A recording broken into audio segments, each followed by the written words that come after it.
যোৰহাটৰ অতিকৈ ব্যস্ততাপূৰ্ণ পথসমূহৰ ভিতৰত অন্যতম হৈছে ৩৭ নং ৰাষ্ট্ৰীয় ঘাইপথ সংযোগী মালোৱালী পথটি। এই পথেদি অহা যোৱা কৰা লোকসকলে বাৰুকৈয়ে জীয়াতু ভুগিবলগীয়া হৈছে।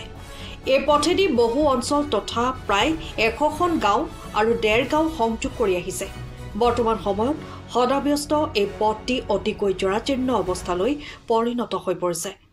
এই পথটিৰ দুৰ্গতিৰ ফলত দৈনিক জীৱন যাত্ৰা ব্যাহত হোৱাৰ লগতে সাধাৰণ ৰাইজৰ মাজত চৰম ক্ষোভ আৰু হতাশা পৰিলক্ষিত হৈছে। জৰাজীৰ্ণ পথটোৰ সমস্যা সমাধানৰ দাবীত সংবাদ মাধ্যমত বহু আগতেই বাতৰি প্ৰকাশ হোৱাৰ লগতে বহু দল সংগঠনে প্ৰতিবাদী কাৰ্যসূচীও গ্ৰহণ কৰিছে। আজিও সেই দাবীলৈ লক্ষ্য ৰাখি অসম জাতীয়তাবাদী যুৱ ছাত্ৰ পৰিষদৰ মালোৱালী আঞ্চলিক সমিতিয়ে মানৱ শৃংখল গঠন কৰি শান্তিপূৰ্ণ প্ৰতিবাদ সাব্যস্ত কৰে। এই মানৱ শৃংখলত অংশগ্ৰহণ কৰা সকলে সংশ্লিষ্ট চৰকাৰী বিভাগক ৩০ দিনৰ সময়সীমা প্ৰদান কৰে। তেওঁলোকে স্পষ্টকৈ জনাইছে যে এই ৩০ দিনৰ ভিতৰত যদি পথটিৰ কোনো মেৰামতিৰ বাবে পদক্ষেপ গ্ৰহণ নকৰে তেন্তে তেওঁলোকে বৃহৎ পৰিসৰত প্ৰতিবাদী কাৰ্যসূচী গ্ৰহণ কৰিব। মানৱ শৃংখল কাৰ্যসূচীত স্থানীয় ৰাইজৰ লগতে বহু সংখ্যক যুৱক যুৱতী, ছাত্ৰ ছাত্ৰী, সমাজকৰ্মী, কৃষক আদি সকলোৱে সঁহাৰি জনায়। এই কাৰ্যসূচীত ৰাইজৰ দীৰ্ঘদিনৰ দাবীৰ এক প্ৰতিফলন হিচাপে বিবেচিত হৈছে। যোৰহাটৰ পৰা অনুপম বৰা ৰিপৰ্ট, পোহৰ লাইভ 8। ঠিকাদাৰজনে কাম কৰা কিন্তু ১.৫ বছৰ দিনত আজিলৈকে ১০% কাম সম্পূৰ্ণ কৰিব নোৱাৰিলে। ৰাস্তা বেছি দীঘল নহয়, মাত্ৰ ৯৫০ মিটাৰ ৰাস্তা। ৯৫০ মিটাৰ ৰাস্তা দুয়ো কাষে ড্ৰেইনকেইটা খৰালি চিজন, দুটাকৈ খৰালি চিজন গ'ল, সম্পূৰ্ণ কৰিব নোৱাৰিলে। আপোনালোকে নিশ্চয় দেখিছে ১০% কাম সম্পূৰ্ণ কৰিব পৰা নাই।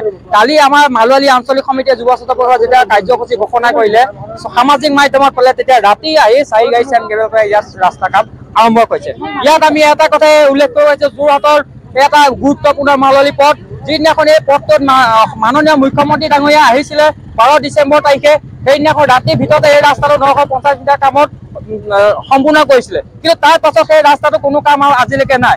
আমি বিভাগীয় কৰ্তৃপক্ষক যোৰহাট জিলা আয়ুক্তৰ যোগেদি আমি দুবাৰকৈ চুমাপত্ৰ মালোৱালী আঞ্চলিক সমিতিৰ পৰা প্ৰদান কৰিছে, আজিলৈকে কিন্তু তাৰ কোনো সংকুতা পোৱা নাই। তাৰ আশীৰ্বাদ পুষ্ট হৈ এই ঠিকাদাৰজনৰ জিতু তপন গগৈ নামৰ এই ঠিকাদাৰজনে হয়তো দিছপুৰ কাৰোবাৰ আশীৰ্বাদ পুষ্ট হৈ ৯৫০ মিটাৰ ৰাস্তা সম্পূৰ্ণ কৰিব পৰা নাই। আমি এই প্ৰতিবাদস্থলীৰ পৰা আমি অসম চৰকাৰ আৰু গড়কাপ্তান বিভাগক আমি দাবী জনাব বিচাৰিছোঁ, যদি অনাগত ২ মাহৰ ভিতৰত যদি এই ৯৫০ মিটাৰ ৰাস্তা যদি সম্পূৰ্ণ কৰিব নোৱাৰে, বিগত দিনত স্থানীয় ৰাইজৰ সহযোগত ইয়াতকৈ আমি ভয়ংকৰ কাৰ্যসূচী আমি গ্ৰহণ কৰিম। নিশ্চয় আপোনালোকে দেখিছে ড্ৰেইনটো সম্পূৰ্ণ ভুল হৈছে, লেভেল দিয়া ভুল হ'ল আমি যিমানটো জানিছোঁ। কাৰণ এতিয়া বৰ্তমান যিটো ৰাস্তা আছে সেই ৰাস্তাটো জোখতে ড্ৰেইনটো বনাইছে। যদি ইয়াৰ ওপৰত WMM হ'ব, তাৰ ওপৰত DPD হ'ব, তাৰ ওপৰত কাৰ্পেটিং হ'ব, কিন্তু তৎসত্ত্বেও যদি সিমানটো ওপৰত যেনেহ'লে আৰু এফুটৰ ওপৰত এই ৰাস্তাটো ওখ হ'ব। এফুটৰ ওপৰত ওখ হ'বলৈ হ'লে ড্ৰেইনটো এফুটৰ তলত থাকিব। গতিকে নিশ্চয় ড্ৰেইনটো সম্পূৰ্ণ কাম ভুল হৈছে। আৰু আমি ড্ৰেইনটো কাম দেখোঁতেও আমি দেখিছোঁ প্ৰথম পৰ্যায়ত ইয়াত ধনচিৰি বালি দি, মিহি বালি দি ইয়াত কনষ্ট্ৰাকশ্যন কৰিছিলে। যেতিয়া মালোৱালী আঞ্চলিক সমিতিয়ে তাত ওজৰা কৰি দখলে, তাৰ পাছত কানাইঘাটৰ বালি ব্যৱহাৰ কৰিছে। কিন্তু আমি এইটো কৈ থকাৰ বিষয় যে ১.৫ বছৰ কাল এটা ৯৫০ মিটাৰ ৰাস্তা যিজন ঠিকাদাৰে নিম্ন মানদণ্ড হোৱাটো স্পষ্ট কথা। আপোনালোকে দেখিছে এই ৰাস্তাটো অটো ছাত্ৰ ছাত্ৰী বা পাব্লিক অহা যোৱা কৰি আছে। ধূলিৰ পৰা আপোনালোকে চাব নোৱাৰে, আপোনালোকে ইফালে সিফালে দেখিলে দেখিব ধূলিৰ পৰা যাব নোৱাৰে। আমি ইয়াৰ প্ৰতিবাদস্থলীয়ে যোৰহাট গড়কাপ্তান বিভাগক আমি অনুৰোধ জনাইছোঁ, যদি এই পথটোত যদি ৰাতিপুৱা এবাৰ আৰু আবেলি এবাৰ যদি ইয়াত পানী দিয়াৰ ব্যৱস্থা কৰিব নোৱাৰে, এই পথটোত অনাগত দিনত যুৱ ছাত্ৰ পৰিষদে কিন্তু কাৰ্যসূচী প্ৰতিদিনে গ্ৰহণ কৰিয়ে থাকিব।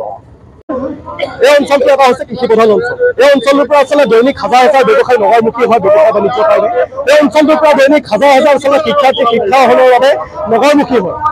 এই পথটোত আজি আপোনালোকে যদি চাবলৈ যায়, এজাক ৰ'দৰ ফলত গোটেই পথটোৱে ধূলিময় কৰ্তব্যময় পৰিৱেশৰ বিৰাজ কৰিছে। বাৰিষা আগমনৰ লগে লগে যেতিয়াই এজাক বৰষুণ আহে তেতিয়াই গোটেই পথটোত আচলতে বোকাময় এক পানীময় এক পৰিৱেশৰ সৃষ্টি হয়, যাৰ ফলত ইটোৰ পাছত সিটো দুৰ্ঘটনা হোৱা আমাৰ পৰিলক্ষিত হৈছে। এই বিষয়বোৰৰ ওপৰত আমি উপায়ুক্তগৰাকীক বহুবাৰ স্মাৰকপত্ৰ প্ৰদান কৰা হয়, বিভিন্ন ধৰণৰ আলোচনা কৰা হয়, কিন্তু আজি পৰ্যন্ত এই পথটোৰ উন্নয়ন তথা মেৰামতিৰ বাবে কোনো ধৰণৰ ব্যৱস্থা গ্ৰহণ কৰা আমাৰ পৰিলক্ষিত হোৱা নাই। সেইবাবে আজি আমি অসম জাতীয়তাবাদী যুৱ ছাত্ৰ পৰিষদৰ মালোৱালী আঞ্চলিক সমিতিয়ে ৰাইজৰ স্বাৰ্থত আমি গণতান্ত্ৰিক প্ৰতিবাদী কাৰ্যসূচী গ্ৰহণ কৰিছো। আজি এই প্ৰতিবাদী কাৰ্যসূচীৰ পৰা সক্ৰিয় দিব বিচাৰিছো গড় কাপ্তানি বিভাগক।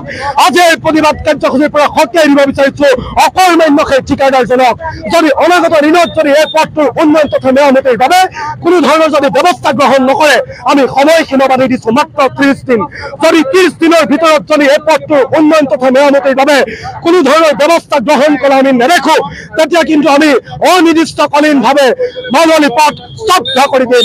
অনিৰ্দিষ্টকালীনভাৱে ধাৰাবাহিক প্ৰতিবাদী কাৰ্যসূচী ঘোষণা কৰিবলৈ কিন্তু আমি বাধ্য হ'ম।